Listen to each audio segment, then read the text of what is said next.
اهلا بكم مشاهدينا من جديد. عيشها بالالوان دي اسم المبادره طبعا اللي هنتكلم عنها النهارده، واطلقها المعهد العالي للفنون التطبيقيه، وطبعا تابع لوزاره التعليم العالي. بيهدف لاطفاء اللمسه الجماليه لاكشاك ومحولات الكهرباء، كمان بوكسات التليفون اللي هي موجوده في الشارع واللي في الغالب بتكون مهمله او محدش حتى بيهتم بشكلها. عن المبادره دي واهدافها والمشاركين فيها هيدور النقاش مع احد القائمين على المبادره، الدكتوره ريهام حلمي، الاستاذ المساعد بقسم الزخرفه بالمعهد العالي للفنون التطبيقية. أهلا بيك يا دكتور هيام. أهلا بحضرتك. صباح الفل على صباح حضرتك. الخير. قبل الهوا عمالين بنتكلم على إن دي حاجات بسيطة جدا، بس بيكون لها مردود كبير جدا جدا حتى على نظرتنا للأمور، حتى بتديها نوع من التفاؤل. بنحس إن إحنا يعني بني آدمين كده، لينا أهلية ولينا وضعية معينة وحلوة جدا يعني. طبعا احنا مم. بنقضي معظم وقتنا في الشارع، رايحين شغلنا راجعين من شغلنا، الدنيا زحمة جدا، مبقناش بنقعد في البيت قد ما بنقعد في الشارع. فاحنا حبينا ان احنا فنون تطبيقية، الجانب التطبيقي عندنا أهم. حبينا ننزل بالولاد ان احنا نشتغل بره الجامعة، نطبق اللي احنا درسناه، مم. يعملوا احتكاك مع سوق العمل الخارجي عشان يشوفوا المتطلبات اللي موجودة في البلد. فابتدينا ننزل، قلنا ناخد أكشاك الكهرباء، حاجة مهملة. بدأتوا بأي منطقة يا دكتور هيام؟ تجمع الخامس. تجمع. بس آه. هناك اوريدي المنطقة لطيفة. المنطقة لطيفة كمباني هل بتشوفي ده معمارية. تحدي، ولا التحدي ممكن يكون في أماكن أصعب؟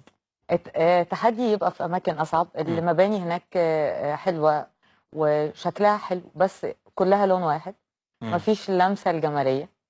قلنا احنا ننزل. بنعرض صورة اهي اه قلنا من مشروع ننزل، حضرتك. نشوف البوكسات او نشوف الحاجات المهمله اللي محدش شايفها. مم. يعني ده كان بوكس كده محدش عارف ده بتاع ايه. احنا ما ابتدينا ننزل ونشتغل عليه وننضفه من الاعلانات والكتابه اللي عليه، ابتدت الناس تقف وتتفاعل معانا وعجبهم جدا الأهالي المبادرات. اشتركت يعني. الاهالي اشتركت وعملت معانا، ناس نزلت اشتغلت وناس علقت وناس شجعتنا. مم.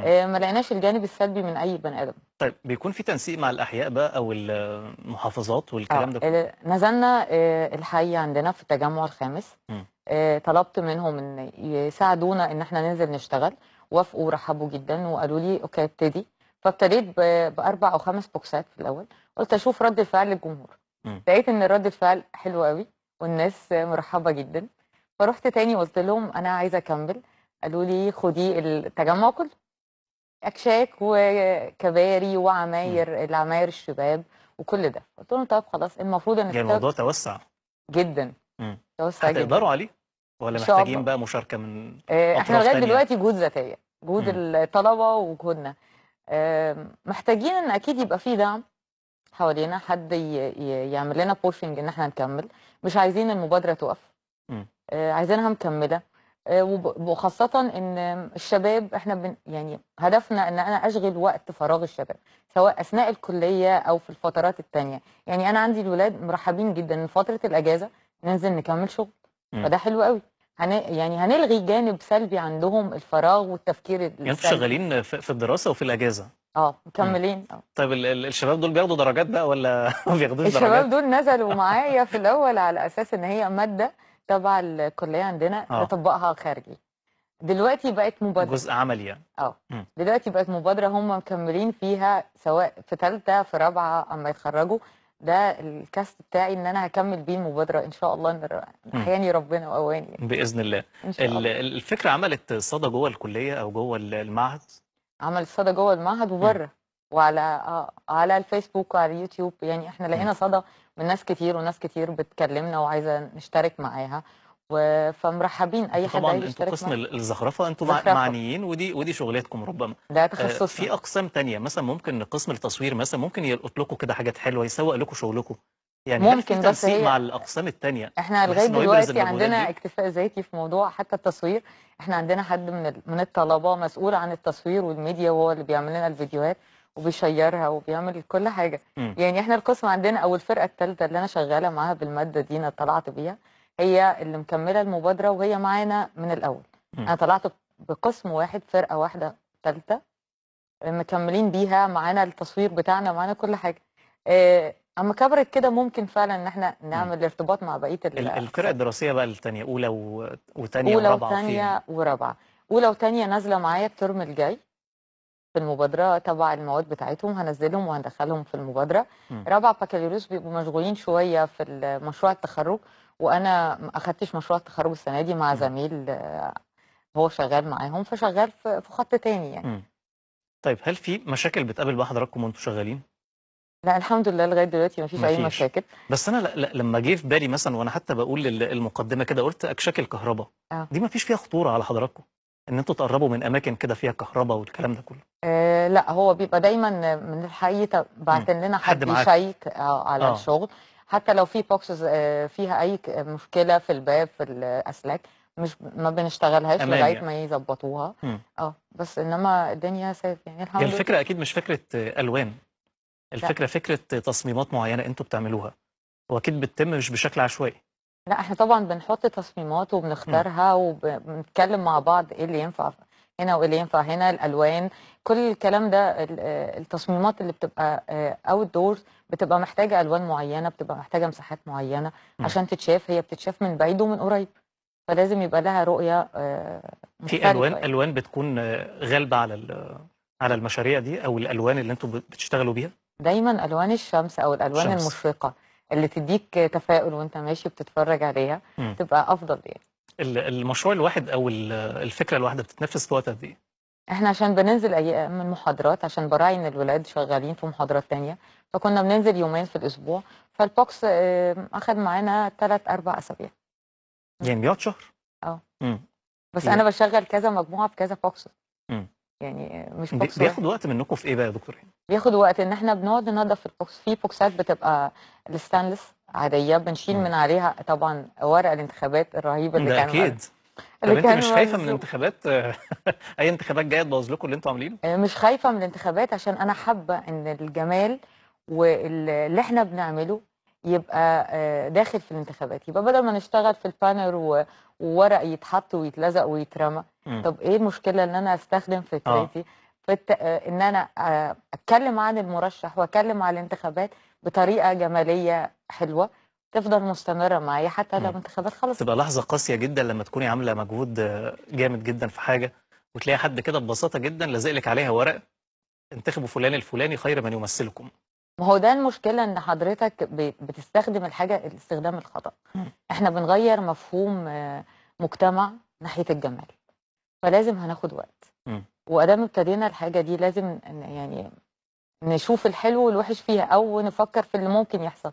فانا بقول لحضرتك يعني يفضل ان احنا الفترة الجاية كلها فترة انتخابات، يا ريت يبقى الجمال موجود حتى في الانتخابات، موجود في الاعلانات الانتخابية، مم. بدل ما ده تبقى اللي احنا حاجات بنتمناه وتترمى. طبعا. احنا كلنا بنتمنى كده ان شاء الله. طيب انتوا بتتابعوا بقى الحاجات اللي انتوا اشتغلتوا فيها بعد كل قد ايه؟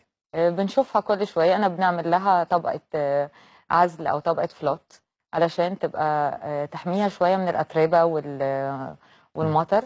وبنتابعها كده كل شهرين 3 هنشوف الحاجة اللي محتاجة ترميم بنعمله، مم. وربنا يسهل يعني طيب الطالب اللي بتمرين. بيتخرج دوره بينتهي عند هذا الحد، ولا ممكن يكمل معاكم فيما بعد في المشاريع دي هو وبيتابع المشكلة شغله إن اللي هو بدأ؟ المبادرة لسه مم. لسه بادينها بقالنا شهر ونص مع بداية الشغل بتاعي. فأي بني آدم هيتخرج أو أي طالب هيتخرج وعايز يشتغل معايا أهلا بيه، مم. يا ريت. البنات اشطر بقى ولا الولاد في القسم لا عندكم؟ الاثنين كويسين، الاثنين. الاثنين زي بعض. عندكم بيبقى في اصلا. تنافس بالعكس. اما مم. نزلنا بره واشتغلنا اي مشاكل كانت بتحصل جوه المحاضره ما بقتش موجوده. مم. حصل روح حب، المبادره فعلا اظهرت الحب والتعاون بيننا كلنا، مم. كلنا طيب. كبار وصغيرين طب يعني. الحمد لله، بعد التجمع هنطلع على فين؟ بعد الجامعه في مشروع في اسكندريه، مم. آه، السور بتاع كليه التربيه الرياضيه في اسكندريه، انا كنت خدت منه عليه الموافقه ان احنا ننزل نجمله. ده تاني مشروع كده، او ده اللي احنا بنفكر فيه، بس تجمع كبير قوي مم. قوي. مخططين وقت قد ايه عشان تخلصوه ان شاء الله؟ يعني ربنا يدينا لا القوة يعني في يعني. تصور معين كده، من انتوا من الترم خلال الجاي المحافظة او من هنبتدي خلال الاحياء؟ نشتغل، هناخد حي حي. يعني هناخد الحي كله، مش هناخد أكشاك الكهرباء بس. الحي كأسوار ككباري كعماير محتاجة إن هي تتعمل فيها تصميمات. مم. هناخد الحي كامل بس انتوا كده يا ونشتغل. دكتور مش بتوسعوا الدايرة عليكم؟ لا هل امكانياتكم البشرية او المادية هتستوعب ده؟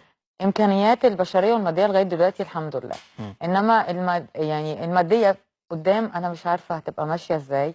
فيا ريت يبقى في دعم من أي جهات تشجعنا. أنا مم. فعلا خطيبة الجهاز الشباب والرياضة، ورحبوا بالفكرة، والمفروض ان يبقى في مقابلة قريب نتكلم في الموضوع. كل ده لغايه دلوقتي بالمجهود الذاتي، مجهود الذاتي. حضراتكم بس اللي بتدفعوا فيه؟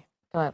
الطلبة بمعنى اصح كمان. حضراتكم يعني اه كطلبه او حتى كاعضاء هيئه تدريس، الطلبة. الاهالي ما تشجعوش ان هم يشاركوا بخلاف هم المجهود اللي بيقدموه؟ المفروض ان هم كلموا الحي لما شافوا الشغل ده، وقالوا ان كل حي مسؤول ان هو يجمل المنطقة بتاعته، وعندهم استعداد ان هم يجيبوا التكلفة ويساعدوا معانا وننزل نشتغل، حتى شباب الحي ينزل يشتغل معانا.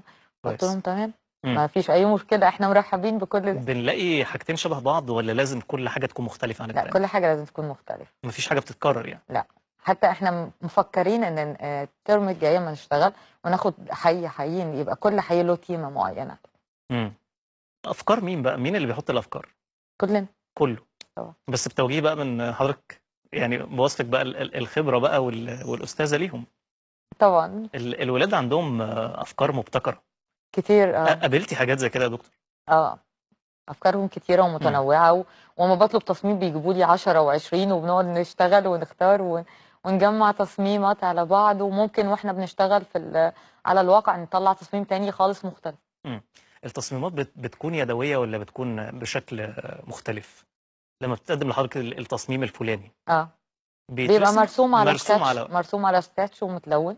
ممكن بعد ما ناخد يعني اوافق على التصميم ان هو ننفذه، يدخله على الكمبيوتر وينزل كذا باليتة لون ما انا عشان بتكلم على ده. اه اه. عشان ننجز، عشان يبقى فيه عامل السرعه معانا. مم. بس التصميم الاول بيرسمه بايده، وبعدين ندخله على الكمبيوتر وننزل الباليتات اللون. عيشها بالالوان، الاسم مين اختاره بقى؟ انا والطلبه. برضه.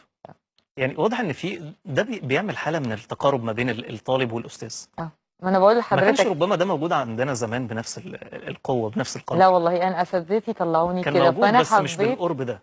لا، انا في اه. كليتي انا تربيه فنيه الزمالك. مم. انا اساتذتي طلعونا كده، فانا حبيت ابقى كده مع الطلبه، مم. والحمد لله الحمد لله نجحت. الحمد الحمد لله. لله. طيب هل في تعاون ما بينكم بقى وما بين الكليات المشابهه او مدراءكم من المعاهد او الكليات، لا، لسه ما بحيث ان انتوا حصلش اي تعملوا بقى تعاون. يعني على مستوى البلد كلها وعلى مستوى مصر والمحافظات كلها نفس الفكره؟ كل مثلا كليه تربيه نوعيه، معهد فنون تطبيقيه، كل واحد بيشتغل في الحته دي يشتغل في منطقته او في محافظته. هو ما حصلش اي تعاون بيننا. انا مم. حاولت اعمل اتصال بمبادره كانت شغاله قبل كده، وعرفت ان مم. هي وقفت عشان الجانب المادي، فما حصلش اي لسه. لسه. طب يعني انا اتمنى ان يحصل تنسيق في الموضوع ده، مم. عشان يبقى نتسع والشغل يبقى اكتر يعني. طب حضرتك بتقولي تواصلتم مع وزاره الشباب والرياضه، تمام. مع الاحياء او يعني مع الحي المحافظات او عندنا من في ينوب التجمع عنهم، الخامس. فين وزاره التعليم العالي بقى؟ فين وزاره؟ طب حضرتك اسالهم فين بقى؟ لا، فين وزاره انتوا التربيه انتوا والتعليم فين العالي؟ من التواصل معاهم؟ لا، ما حصلش اي طب اتصال ليه يعني. بقى؟ المفروض اصلا يعني تتبعوا ليهم. بنتبع ليه. مم. طب ليه هم لغايه دلوقتي مش في الخريطه بتاعتكم؟ نحطها في الخريطه. مم. نحطها في الخريطه. بتفتكري ممكن يعملوا مجهود على اي مستوى؟ ممكن يكون دعم مادي يعني، مم. المشاركه فيه يدعمونا ماديا عشان نقدر نتوسع اكتر. مم. حته تعميم التجربه كمان، بالنسبه دي مش ممكن الوزاره هي اللي تقود بقى هذا الفكر، او حتى بتكليفات لو مش بشكل حتى رسمي، الوزاره بشكل ودي يعني؟ لو وزاره قادتها، ممكن بعض العمداء او المسؤولين عن المجال ده يفتكروا ان هي زي اوردر، زي حاجه مطلوبه منهم. لا، هي بالعكس، هي مبادره قايمه على الحب والتعاون، ان احنا مم. نشوف جمال ونتعاون مع بعض ونشوف كل حاجه حلوه. يعني لو ما حصلتش بالشكل اللي انتوا عاملينها بيه مش هتنجح. مش هتنجح ومش هيبقى فيها الروح. بس مش اه، هتنجح خالص زي خالص، بالعكس. الاكلات كده يقول لك فيها نفس، ايوه. دي مش هيكون فيها بقى الحته دي دي، بقى ده النفس اللي هتبقى موجود واقعه. عندنا اه. دلوقتي، الحب اه. والتعاون، وان احنا عايزين نكملها مم. مهما قابلنا من عوائق ماديه. احنا حابين فعلا نكملها، مم. فيا ريت يبقى في حد يقف معانا. اوكي، مفيش، ان شاء الله ربنا يقوينا ونكمل. يا رب. فكره الجرافيتي اللي كانت منتشره جدا بعد الثوره، اه حضرتك كنت طبعا متابعه الجو العام ده طبعا. كله، وكان في فعلا رسومات جميله جدا بتعبر، اي نعم صحيح، عن مواقف سياسيه والكلام ده كله، لكن في النهايه كنا بنلاقي مشكله حقوق ملكيه فكريه وادبيه. اه السور الفلاني ده بيتبع المؤسسه الفلانيه، المؤسسه. لا ما ترسمليش حاجه على السور بتاعي، ما تجيش ناحيه هل ده ممكن يحصل معاكم؟ تفتكري ممكن يتكرر معاكم الموقف زي كده؟ لا، ما اعتقدش انه ممكن يتكرر، عشان احنا فعلا ماشيين قانوني، بناخد تصريحات من كل مكان عايزه اشتغل عليه. يعني انا اخدت كذا تصريح من اماكن تانية هشتغل عليها. مم. هي مشكلة الجرافيتي ان هو فن اللحظة، انت انفعلت بموقف فاشتغلت فيه على طول، فما بتراعيش ده ملكية مين. انما احنا لاحظنا ده وراعيناه، ان ملكية مين لازم ارجع للمسؤول يوافق او ما يوافقش. مم. فده مش هيحصل معانا ان شاء الله انتوا باذن الله. بخلاف الالوان الجميله واللطيفه دي، هل ممكن الطلبه يرسم شخصيات معينه في اماكن معينه او تتوظف يعني؟ شخصيات اه من المجتمع قصدي. مثلا، ولا ده ممكن. بعيد عن لا لا تخيلكم خصوصا، دلوقتي؟ لا احنا دلوقتي شغالين في سور الأكاديمية عندنا، مم. ابتدوا يرسموا شخصيات بس مش شخصيات معبرة عن حد. زي مين؟ لا شخصية كرتون، يعني عارف شخصية بنت قاعدة بتلون مجموعة من العماير، مم. فهي شخصية كده مش شخصيات مش بعينها شخصيات يعني، او بعينها بالظبط كده. بس انتوا بتستبعدوا ان تعملوا ده مثلا في الشوارع؟ ده نعمله في مكان يدل عليه أو يفيد المكان. شغل الجداريات أو شغل اللي في الشارع لازم يبقى مرتبط بالمكان اللي هو فيه. فأنا لو شغالة مثلا على مسرح باسم سيد درويش، طب ما أنا ليه ما استخدمش الاسم ده وأعمل أشكال شكل الفنان مم. سيد درويش، أعمل بورتريلو. فالعمل الفني أو العمل اللي بيتعمل في الشارع مم. لازم يبقى مرتبط بالمكان. موافقين جدا يا دكتور، انا سعيد جدا بالمبادره والله وبوجودك معانا، وطبعا كل التوفيق لحضرتك وللطلبه اللي هم مستقبل جميل جدا هيحسنوا ويجملوا من صوره بلدنا ان شاء الله. ميرسي لحضرتك، ومن خلالكم أنا بشكر عميد المعهد وطلبتي الفرقة الثالثة، وبشكر كل اللي ساندونا، وميرسي كل لحضرتك. الدعم وكل الحب ليكم جميعا. بشكرك يا دكتور، شكرا ميرسي جزيلا. ربنا دكتور ريهام يخليك. حلمي، ميرسي. استاذ مساعد بقسم الزخرفه بالمعهد العالي للفنون التطبيقيه، شكرا جزيلا شكرا دكتور. لحضرتك يا رب. بشكركم مشاهدينا، وخلصت حلقتنا. بكره باذن الله الميعاد بيتجدد الساعه 11 تماما بتوقيت القاهره، وحلقه جديده من صباح مصر.